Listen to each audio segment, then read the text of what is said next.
So today we're here with Felipe and Sherilyn in the Bosque Village, but we're going to go to Felipe's house he's building.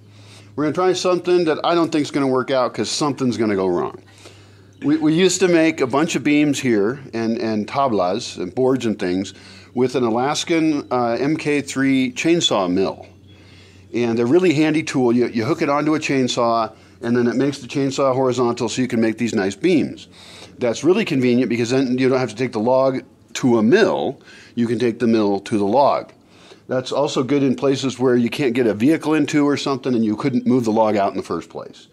Have you done this before? No. I've done it, but other guys did most of the real work. I just got them started. So it's been over 10 years since I have even played with this object. I've got the mill. He's going to borrow it. I got the chainsaw. Chainsaw probably doesn't work. He knows how to fix it. And you'll have some fun, hopefully. I'm going to video. You're going to video. All right.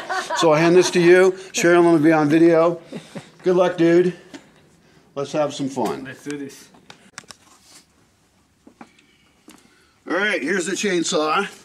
It's got a big, long bar on it so that it can make these beams. Let's go try it out on the terraza. Right. Does it have gas on it? I don't know. We're going to find out. What is it? Is it stuck?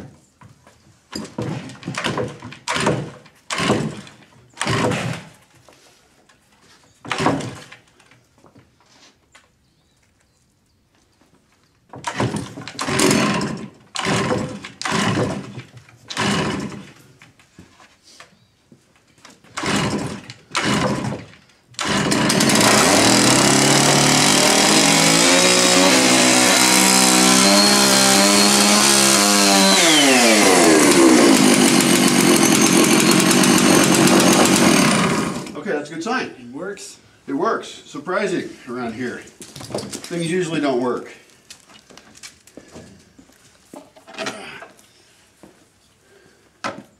Also, there's two kinds of chains. Do you have a reaping chain?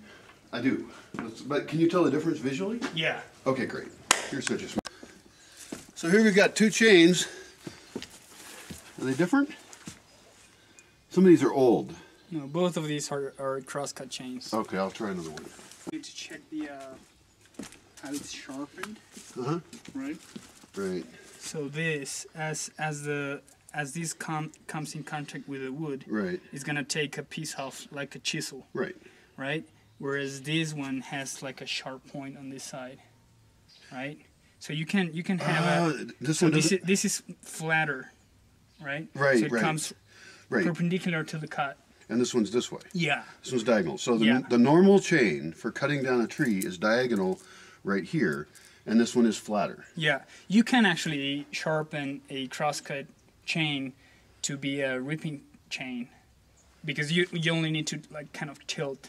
Right. We could take this one and we could sharpen it that Yeah, way. yeah, but yeah. we wouldn't want to do that. Yeah, no. Right. No. You need to. I mean, it's any carpenter knows that you need to have a ripping saw and a crosscut saw because they're used for different cuts. Right, right. Well, I know that you're supposed to. I just don't know much about it. Yeah. And then this one looks pretty sharp. Is this one sharp enough? I think this is sharp enough, yeah. Okay, because I have files for sharpening them. Yeah, we need to take some because oaks is going to be a motherfucking tough. Okay, so we'll take a file. And also, I mean, I've ended up buying these occasionally, quite often. I'm surprised that you have to buy them often. Yeah. And so I've thought about buying an entire roll. Yeah. You know, and then you just have a little tool and you just make your chains each time. That's got to be cheaper. Yeah. So, but that's for another day. Maybe for the smaller one, you use this big one there, just this one there. Sure, see that. Yeah. And then here's a file. I have another file that's new. I don't know if it fits. There's also two sizes of files. Yeah. This is fine. That's fine? Okay, great.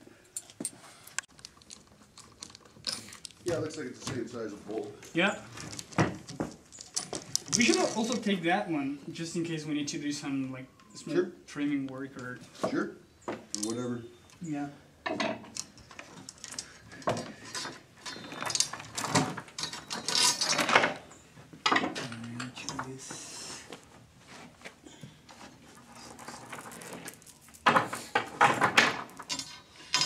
It's fairly surprising that despite my lifestyle, I'm actually not a real handy guy. I don't know very much about this kind of thing, but that's just not my role in the project.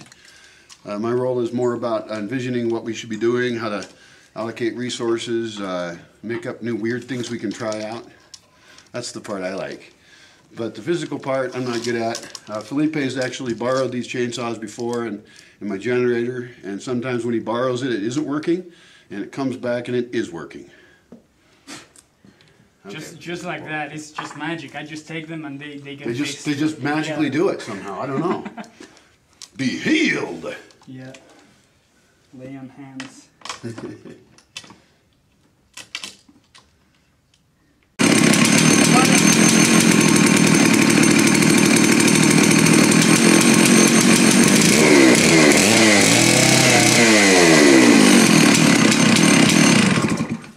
gonna be fine like that.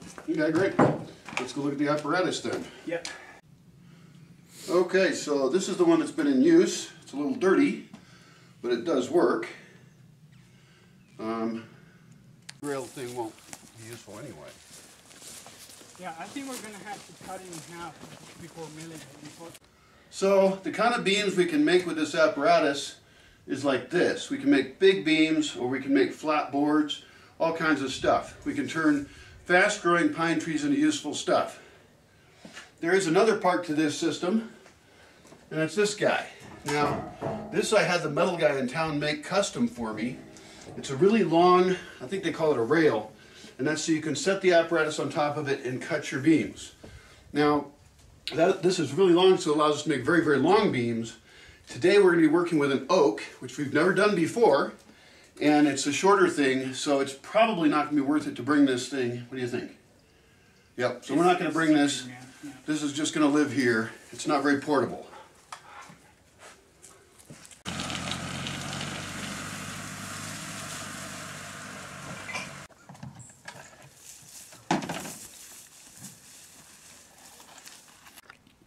Alright, so we're at the site. We got the chainsaw working.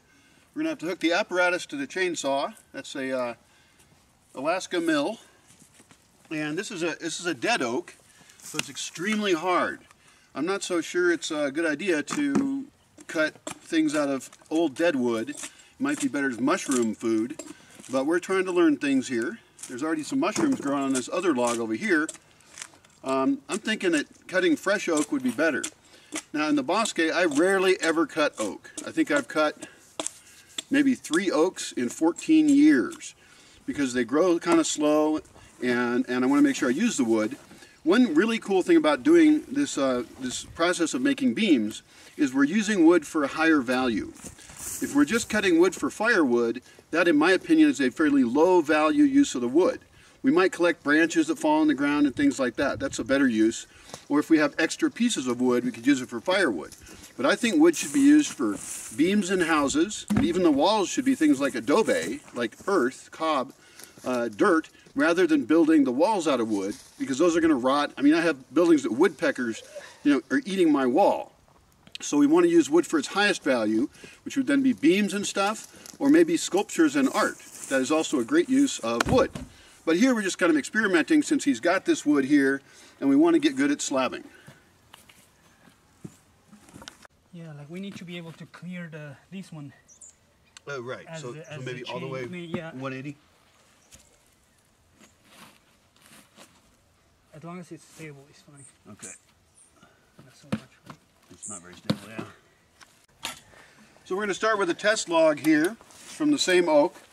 I got a ladder on top, and that's to stabilize the apparatus so we can move along horizontally.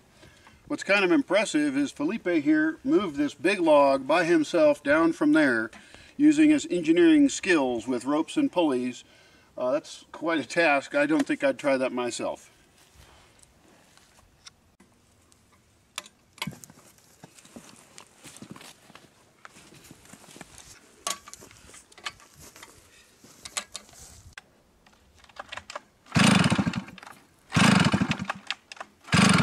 I think you can cut.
Congratulations. It actually worked. Yeah, let's take a look. All right, not the cleanest cut, but I can probably plane that off. Yeah, and you were seesawing it back and forth so that because this is tough wood. Yeah. And my belief is, I could be wrong, but I believe doing a fresh log would be much easier. Yeah, for sure. Yeah, look at these nice patterns in here, though. The chain needs to be tighter. That's why it's so wobbly. The chain needs to be tighter. Yeah. Okay, great. Yeah, for your first cut, man, that's beautiful. That's good. Look at the color of the wood. Oh, it's so nice. Yeah, this needs to be cut off. Yeah, but you know, like this, the core of the wood. Sure. Well, I mean, this is your test log. Yeah. This already has fungus in it and stuff. Yeah. And so, excellent. All right.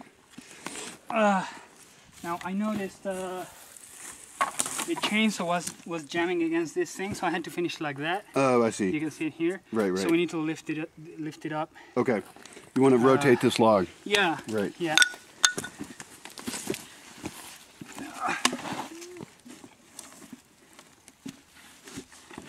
Yeah.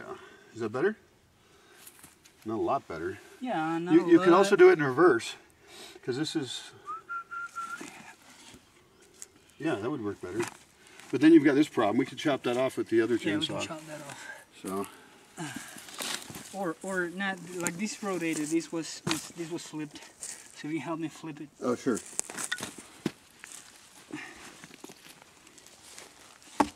That's good. Yeah, we were just commenting that it cut really nice, and you can see how sharp the blade is by taking a look at the sawdust. If you have like if all is big pieces like this, then it means that you have a sharp chain. If it produces only dust, like the thinnest dust that you see here, then it means that you need to sharpen the blade. Some of the dust comes from the softer wood that we have here, but I think the blade is quite sharp. So the difference between a ripping chain and a crosscut chain is in the way it cuts the wood, and it has to do with the grain of the wood. The grain runs lengthwise, right? So a crosscut chain is like the one in a Swiss Army knife. It's diagonal, so it's designed to cut across fibers, right? And what happens if you use a crosscut on a lengthwise is that you create grooves. You can see a small groove in there that gets in the way, right? Mm-hmm. Gets in the way. It creates a groove that makes things tighten, and it's not as good for cutting. You can do that. If you ever need to buy only one chain, you should buy a crosscut chain, because you can do lengthwise with a crosscut, but it's going to take more effort. Okay. Right? And the thing with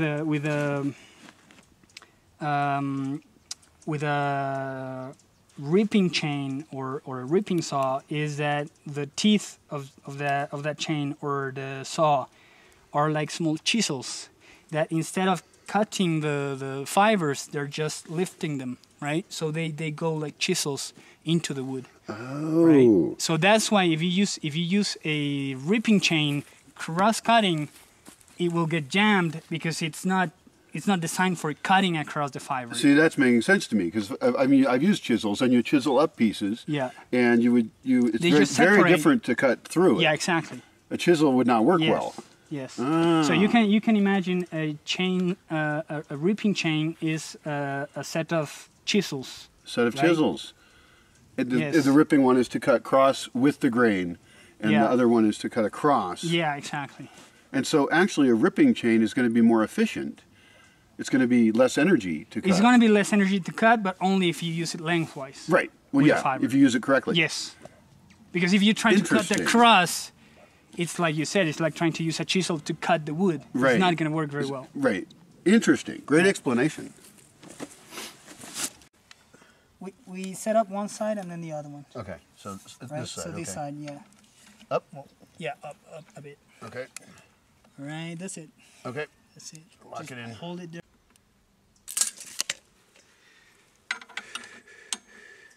We good? Yeah, we're good. All right. I'm gonna double check in the end. Cool. There you go. now we have clearance on this side and on this side as well. So now we don't need the ladder thing anymore as a guide because we're going to set it right on top of this.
Sweet!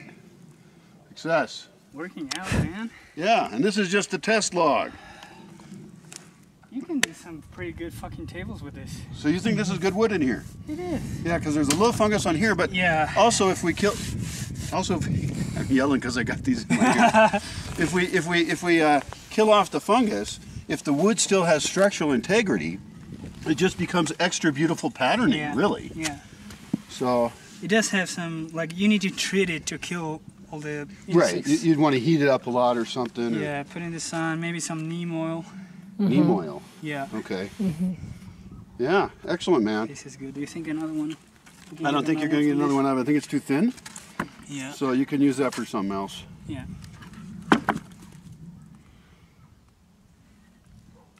But great, that was the test log. So this is a case where a couple of fairly amateur guys are playing with an awesome tool to turn what really was a waste product.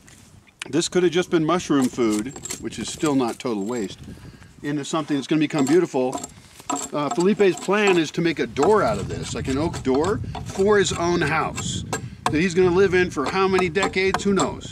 That is very cool. I plan on living 200 years. You're going to live 200 years? Yeah. I have friends who think that. That's my plan. My plan is to live another year if I'm having fun. Sounds good too. Yeah. Look at these, man. This is good. That's beautiful. Yeah. You know what? I'm gonna give some of these wood to Javier. He's gonna appreciate it. Because he can make like knife handles? Yeah. Yeah, we got a friend who makes swords and knives, so he could use some of this wood to make those. Really great, amazing product made right over there. He hand forges stuff. It's really cool. There's so many cool projects here in Aronga. It's amazing. I actually want to invite more cool people to come and start their own projects in this general area, so we make the area be cooler. We have what's called deep tourism, so people don't just come by to look at a statue or something or buy some ice cream, but instead they come for a month to have their baby, or a month to learn how to make their own forge, you know, or a week to learn how to bake bread. That's cool. That's cool. We live in such a great place. I know. Look at the view. Take a look at that view. Look at that view. Yarr. You need to disregard the greenhouses there. I'm gonna put a tree barrier or something.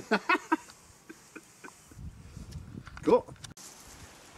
That was just a test log, but out of that, a couple of those tablas, those boards, look pretty good. This is the real log we're going to try and do. This is going to take a little more work. We're going to cut this way. The beams, the pieces we're making are shorter than the total size of a door, but luckily Felipe is a woodworker, so he's going to be able to figure all this out and fit them all together somehow that'll look really pretty, I'm sure. But new challenges on this guy. I know it's a bit of an overkill, but I need you to see this. Nice. Beautiful. That's oak as well. Now that's a hammer. This is worthy of Thor. Yeah. Raw.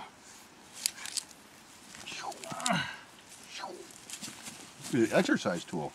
I know, like a CrossFit tool. Yeah. Raw. CrossFit exercise bar.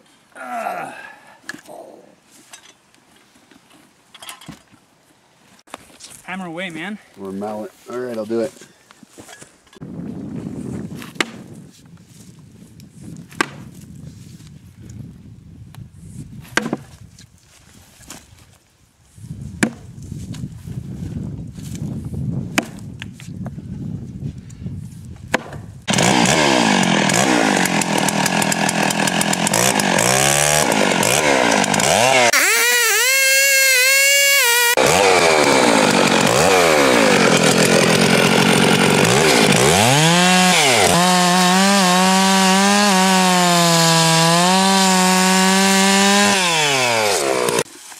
Easy to get it.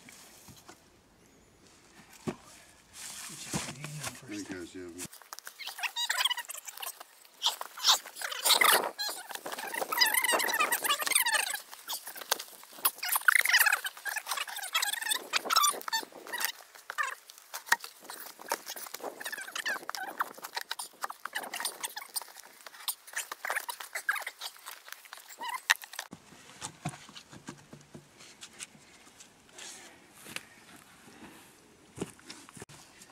It's good.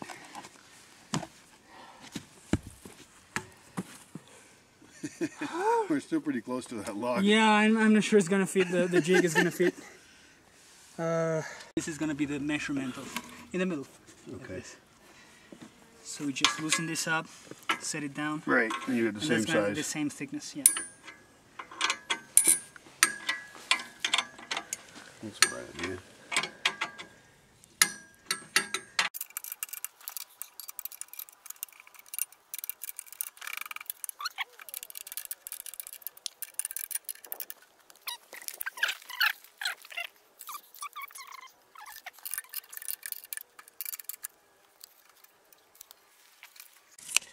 Okay, you can slide this out. All right.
Oh man, that was tough. It looks pretty though. Look at this part. Oh Jesus. Yeah. Oh, it's thick. You know, it's wide. Yeah. I mean, the door is probably gonna be what, maybe 3 of these. Yeah. Even less, I don't know. Sweet. Oh, look at that. Look at that, man. You cannot buy this. We could buy it, but you pay a lot. Yeah. Yeah, this is. I I don't mean, know. in Mexico, I'm not sure you can buy them. Maybe not. Well, we made a board. Thanks for joining us on this video. And Felipe, this has been a great experience. It has. It's cool to learn new stuff all the time. Good to know we have a handy tool to make boards. And this is going to be an awesome door. It's going to be a beautiful door, man. It is. Congratulations. You're going to get a couple of these boards as a thank you gift for lending me your shit. Sweet. And well, thanks a lot. And your bigger plan here is to build what? Well, this is it has two aspects of it. So one is like a learning center for regenerative agriculture, which is what I do. And then eventually it's probably going to become a birth center. My wife is becoming a midwife, right? Oh, cool. So we're probably going to have a birth center in one of the buildings that we're building.